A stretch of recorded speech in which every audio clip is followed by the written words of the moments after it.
Olá, muito boa noite a todos, espero que todos estejam bem e que se encontrem em paz.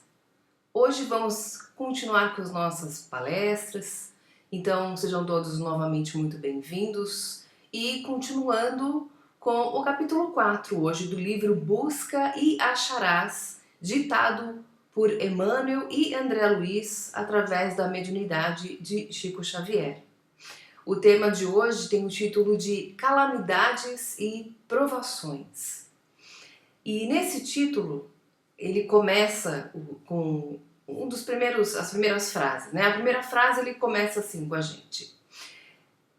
O homem desejou recursos para mais facilmente abrir estradas e a divina providência lhe suscitou a ideia de reunir areia e nitroglicerina, em cuja conjugação despontou a dinamite. Então, a gente sabe que Deus nos influencia, Ele inspira muitas pessoas, muitas pessoas inteligentes, muitos gênios, para trazer as novidades, os avanços tecnológicos para que possamos progredir. Mas é claro que esses avanços, essas intuições, não são feitas para destruir a humanidade. Então, teve-se a ideia de unir essas duas substâncias, a areia e a nitroglicerina. E por acaso se encontrou a matéria, né, a fórmula para dinamite. Então a comunidade, continuando lá no livro, a comunidade beneficiou-se da descoberta. No entanto, certa facção organizou com ela a bomba destruidora de existências humanas. E aí então a gente vê que nós somos intuídos para muitas coisas e com certeza a intuição para fazer o bom uso delas. Por exemplo, uma informação que a gente recebe, nós podemos receber uma informação sobre alguma coisa, sobre alguém, e a questão é o que nós fazemos dela. Então, talvez nós não tenhamos a intuição de criar uma fórmula, um remédio, alguma coisa que possa transformar a humanidade, mas com certeza recebemos todos os dias intuições para transformar a nossa vida e a vida de quem nos cerca. E podemos fazer o bom ou o mau uso dessas informações, dessas intuições. Cabe sempre a cada um de nós fazer essa escolha, pensando no que é que eu gostaria que fosse feito para mim, ou o que é que Jesus faria se estivesse no meu lugar. E é claro que às vezes não são escolhas fáceis, porque a vida física exige muitas coisas também. E quando a gente passa por certas provações, essas escolhas talvez fiquem mais difíceis. Continuando lá no nosso livro, no texto, Emmanuel e André Luiz trazem outra reflexão. O homem pediu veículos, porque só andar a pé, no lombo dos animais, ficava cada vez mais difícil pela necessidade de transpor longas distâncias. Então, o homem pediu veículos que lhe fizessem vencer o espaço, ganhando o tempo, e o amparo divino ofereceu-lhe os pensamentos necessários à construção das modernas máquinas de condução e transporte. Essas bênçãos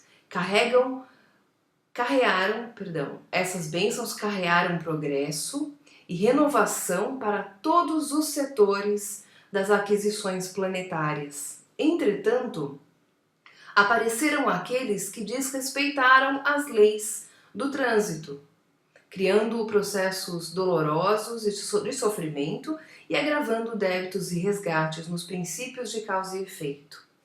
Então, um grande exemplo disso são os carros, cada vez mais modernos, mais velozes, com maior potência. E isso serve, claro, para que a gente possa fazer uma economia, ter mais segurança, mas infelizmente existem pessoas que adoram ultrapassar os limites de velocidade, desrespeitar as faixas de trânsito, não tem muita paciência. Não sei se alguém já viu, depois eu coloco aqui o link, tem um vídeo do Pateta em que ele é uma pessoa muito pacata, andando no trânsito, né, caminhando. Mas quando ele senta atrás do volante, ele se transforma numa pessoa completamente transtornada, daquela sem paciência, sem respeito pelo próximo, que fica xingando. Então a gente percebe que talvez esse poder, esse avanço, não seja ainda muito respeitoso ou muito bem utilizado por algumas pessoas. E talvez nós também, pela pressa, pela necessidade, acabamos cometendo certas infrações, mas é preciso respeitar, porque essas leis existem por um certo motivo. Para nos dar segurança e segurança às outras pessoas. Então, às vezes, tudo bem, estou com pressa. A gente sempre tem um motivo para desrespeitar. Mas a gente tem que se esforçar para cumprir, porque nos foi dado algo para o nosso benefício e a gente faz o mau uso dela. E Emmanuel e André Luiz continuam. O homem solicitou apoio contra a solidão psicológica e a eterna bondade através da ciência lhe concedeu o telégrafo, o rádio e o televisor, aproximando as coletividades e integrando no mesmo clima de aperfeiçoamento e cultura. Apesar disso, junto desses nobres empreendimentos, surgiram aqueles que se valem de tão altos instrumentos de comunicação e solidariedade para a disseminação da discórdia e da guerra. Nossa, como está atual esse trecho. Principalmente por conta da pandemia que ainda estamos vivendo, muitas pessoas precisaram se isolar. No auge da pandemia, principalmente, muita gente ficou de forma muito isolada, sem que a família pudesse visitar. Mas existe o telefone, a internet, os aplicativos de mensagem, onde as pessoas podem se ver, pode fazer uma chamada de vídeo e diminuir um pouquinho essa distância. Mas não tem gente que faz mau uso disso? Que adora colocar falsas notícias, as chamadas fake news? Gostam de disseminar essa discórdia. E por quê? Com que objetivo? Com certeza, se a pessoa que causa uma discórdia, que passa uma notícia falsa, ela não está querendo o bem de ninguém. Quem transmite notícia falsa é aquele que gosta de ver a discórdia, que gosta de ver as pessoas se desentenderem, que gosta de ver o ódio instalado na casa das pessoas, nos ambientes. Então, mas é claro que às vezes a pessoa ela nem tem muita consciência de que o que ela está transmitindo é uma notícia falsa. Por isso que a própria ferramenta hoje nos permite pesquisar e ir atrás da informação. Será que aquilo que eu estou compartilhando é verdadeiro? Será que aquela notícia não foi transformada, manipulada para ferir a moral, para prejudicar? Sempre o objetivo é prejudicar e causando a discórdia. Principalmente nós que estamos aqui no final de julho de 2022, né, o momento em que essa mensagem está sendo compartilhada, estamos a caminho de eleições presidenciais, eleições para governadores, deputados, então senadores, e é claro que muita gente quer desmoralizar o outro. A questão é, lembrado que Jesus disse, aquele que não tiver pecado, que atire a primeira pedra. E a gente vai perceber que vai ter pedra sendo atirada para tudo quanto é lado. Quem é ilibado nessa questão? Não tem. Existem pessoas santas que nunca cometeram algo que precisasse ser corrigido ou desculpado. Mas a questão é o nosso papel nisso.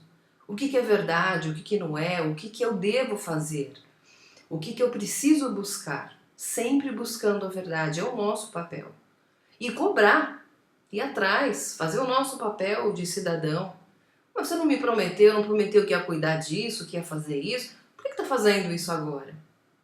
Se nós temos o poder de colocar, temos também o poder de tirar. O problema é que muita gente não sabe disso e acaba trocando um voto por uma cesta básica, né? E a gente consegue colocar um prato na mesa e o resto dos dias. Como que fica? Então a gente precisa pesquisar, precisa ir atrás das informações. E continuando lá com Emmanuel e André Luiz. O homem rogou medidas contra a dor e a compaixão divina lhe enviou os anestésicos, favorecendo-lhe o tratamento e o equilíbrio no campo orgânico. Ao lado dessas concessões, porém, não faltam aqueles que transformam os medicamentos da paz e da misericórdia em tóxicos de deserção e delinquência. Então, é o que se faz, por exemplo, com as drogas, as ilícitas, né? Porque todas elas são substâncias químicas, é uma junção, que nem a areia e a nitroglicerina, acho que tá difícil, que falamos lá no começo, que foi com um propósito e acabou se tornando, né, uma coisa muito ruim. Os remédios também, eles são pesquisados, são testados e têm um propósito de cuidar da nossa saúde, de combater os micro-organismos que causam doenças em cada um de nós. E, infelizmente, tem gente que faz mau uso, que abusa deles, que acaba tomando uma dose maior ou até mesmo toma remédio sem prescrição médica, sem saber dos efeitos colaterais, acaba causando um mal maior a si mesmo. Ou pessoas que ficam dependentes, tanto de medicamentos como das drogas. E cabe aqui uma questão, né? Por que existe alguém, por exemplo, que inventa a cocaína? Ela não foi criada com esse propósito. Mas descobriu-se depois que ela causava grande dependência. E aí é claro que depois com a dependência e certas alucinações, tem pessoas que querem isso. E sabendo dessa dependência, tem gente que vai vender, porque sabe que a pessoa depende, e aí vira um ciclo de dependência e alguém que vende, alguém que compra, e esse é, infelizmente, um mau uso muito difícil de se quebrar. É preciso de muita orientação, de muito apoio, de pesquisar, de ir atrás de pessoas que possam ajudar. Muitas vezes, e na grande maioria das vezes, as pessoas não conseguem se livrar dos vícios sozinhos, por vontade própria. É preciso de ajuda especializada, procurar psicologia, psiquiatria, para conseguir se libertar desses vícios. E que muitas vezes trazemos essas certas fraquezas também de outras vidas. A gente não se aprofunda nisso aqui, porque também é tema para outras coisas, até para as aulas, falando, né, sobre essas questões, aflições que a gente traz de outras vidas. Por isso que é muito preocupante, a gente precisa pensar, até naquela questão de molhar a chupeta do bebê na cerveja e colocar lá para ela experimentar e falar, nossa, olha como ela gostou. A gente precisa tomar cuidado com isso, porque a gente não sabe qual é a prova que aquele espírito está trazendo de uma outra vida. Se foi alguém, por exemplo, que desencarnou prematuramente ou que acarretou, ou que carrega débitos por conta do alcoolismo e vem nesta vida com uma grande prova de vencer essa tendência. E a gente já coloca nela, desde bebezinho, o gosto, né? Aquela coisa prova, para ela provar o gosto pelo álcool. A gente pode estar despertando naquela criança a antiga dependência que ela trouxe de uma outra vida. Então eu preciso tomar muito cuidado. Claro que a gente não vai generalizar, né? Tem cada caso, é um caso, mas como a gente não conhece o que aconteceu na vida anterior, é preciso pensar, né? E se aquele espírito que está aqui chegando na minha família é alguém que foi dependente do álcool na outra e hoje está aqui para superar essa tendência, essa fraqueza. Então, cabe à família também cuidar disso, né? E na última parte do texto de Emmanuel com André Luiz, o homem pediu a desintegração atômica, no intuito de senhorar mais força, a fim de comandar o progresso. E a desintegração atômica está no mundo, ignorando-se que preço pagará o orbe terrestre, até que essa conquista seja respeitada fora de qualquer apelo à destruição. Nesse trecho a gente vê, por exemplo, hoje, a ameaça de bomba atômica. Porque se ela for realmente colocada hoje, né, no nível em que a destruição ou que as bombas atômicas, o poder atômico chegou no mundo de hoje, com certeza é uma devastação para todo o planeta. Não só para aquela guerra, para aqueles países que hoje disputam poder e território. E a gente sabe que hoje em dia é difícil, né, aceitar uma guerra. Por quê? Para quê? Pelo bem do quê? À custa de tantas vidas? Será que realmente vale? E a gente faz essas perguntas, esse questionamento e pede muito a Deus que tenha a força suficiente para colocar um pouco de luz nas pessoas que ainda acreditam que a guerra é necessária, principalmente envolvendo energia atômica, que a gente sabe que ela pode ser usada para gerar energia elétrica, gerar energia suficiente para abastecer um grande país, mas não para destruição, porque todo o planeta pagará, né, se isso vier a acontecer. E terminando lá, Emmanuel nos fala, né, como é fácil observar. Deus concede sempre ao homem as possibilidades e as vantagens que a inteligência humana resolve requisitar à sabedoria divina. Por isso mesmo, as calamidades que surjam nos caminhos da evolução no mundo não ocorrem, obviamente, sob a responsabilidade de Deus. Então a gente não tem que achar que as coisas que acontecem de ruim no mundo são a ira, são o resultado da ira de Deus. Porque Deus não castiga ninguém, Ele nos dá oportunidades de aprender, nos dá escolha. O que é que nós fazemos com aquilo que a inteligência humana consegue desenvolver? Com a intuição que conseguimos receber do plano maior? É escolha nossa e consequência. Então, se fazemos um bom uso daquilo que adquirimos de conhecimento, é claro que é um mérito nosso também. E se fazemos uma escolha ruim, existem consequências ruins, e isso não é a ira de Deus. É como, por exemplo, um adolescente, uma criança que tira nota 10 numa prova. Quando ela tira nota 10 na prova, ela fala, nossa, eu consegui, eu tirei 10. Uau, eu sou muito inteligente. Mas quando tira uma nota muito ruim, nota 2, um 0 na prova, o que ele vai dizer? Que foi o professor, foi a professora que deu a nota 0. Não foi ele que tirou a nota, que foi muito ruim. Ele normalmente coloca essa nota ruim na responsabilidade de outra pessoa. Puxa, não conseguiu me compreender, não entende? Como assim? Tirei 0? Não, foi fulano que me deu 0. É muito comum a gente repetir, né, essas frases e ouvir também da criançada, da garotada, esse tipo de comentário. E nós fazemos isso também com o que Deus nos oferece.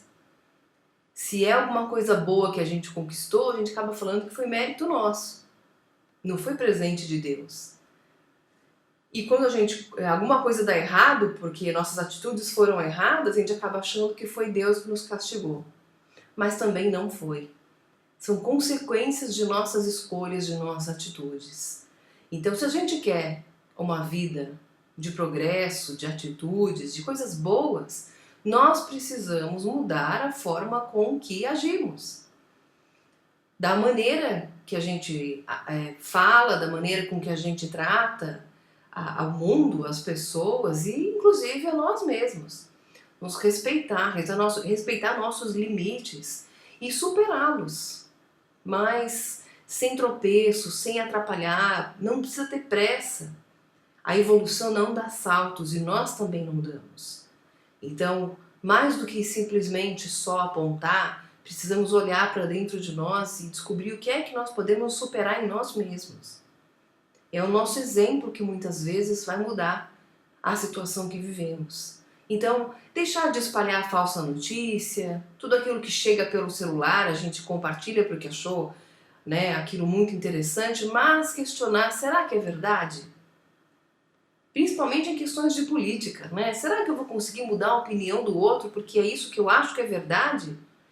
Então, e pesquisar. O que é verdade nisso?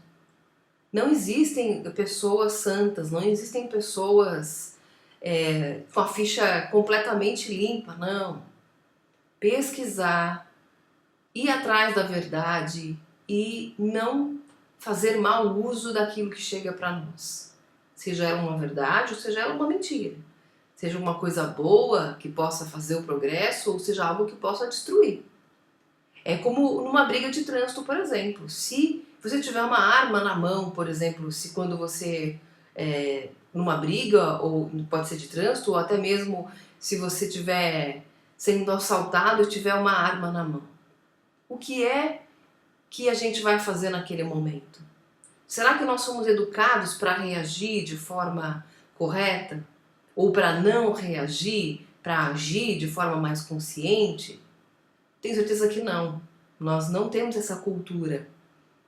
Então, por isso que a gente vê muita violência, porque as pessoas reagem de forma sempre muito agressiva com a força que elas adquiriram, com o poder que elas acabaram adquirindo. Então, muita reflexão para todos nós, para que a gente possa transformar esse mundo calamitoso em um lugar melhor para cada um de nós viver e para as gerações que vêm, para que elas possam ter realmente um mundo melhor, um mundo de paz. Depende de nós agora, atitudes agora. O que é que nós queremos deixar de herança? Não física, mas espiritual, aquela que ninguém pode tirar de nós. Eu espero que todos tenham uma excelente noite ou um excelente dia, dependendo do horário que você nos assiste. Fiquem todos em paz e que Deus esteja no lado de todos nós. Graças a Deus.